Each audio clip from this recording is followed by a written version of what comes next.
નમસ્કાર, આપ જોઈ રહ્યા છો સ્પાર્ક ટુડે ન્યૂઝ। સરકાર દ્વારા તમામ રેશન કાર્ડ ધારકોના ઈ-કેવાયસી ફરજિયાત કરવામાં આવ્યા છે।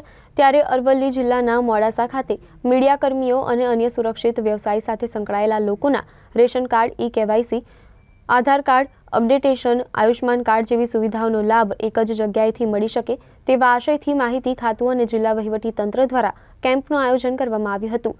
મોડાસાના સર્કિટ હાઉસ ખાતે યોજાયેલા કાર્યક્રમમાં અધિક નિવાસી કલેક્ટર સહિત જિલ્લા વહીવટની અધિકારીઓ તેમજ કર્મચારીઓ ઉપસ્થિત રહ્યા હતા। આ કેમ્પનો મીડિયાકર્મીઓએ ઉપસ્થિત રહીને વિવિધ યોજનાઓનો લાભ લીધો હતો।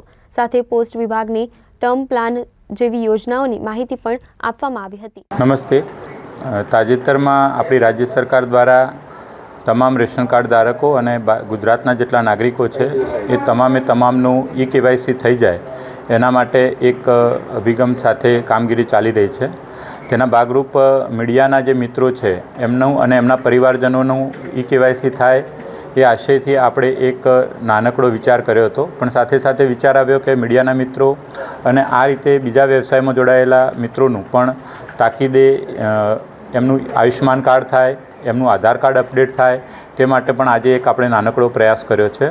આનાથી અમને એક આનંદ છે કે બધા મીડિયાના મિત્રો જોડાશે। આ સિવાય પણ અસુરક્ષિત વ્યવસાય સાથે જોડાયેલા, ધારો કે સ્નેક પકડનાર જે લોકો છે એવા પણ લોકોને પણ આપણે જોડવાનો પ્રયત્ન કરી રહ્યા છીએ।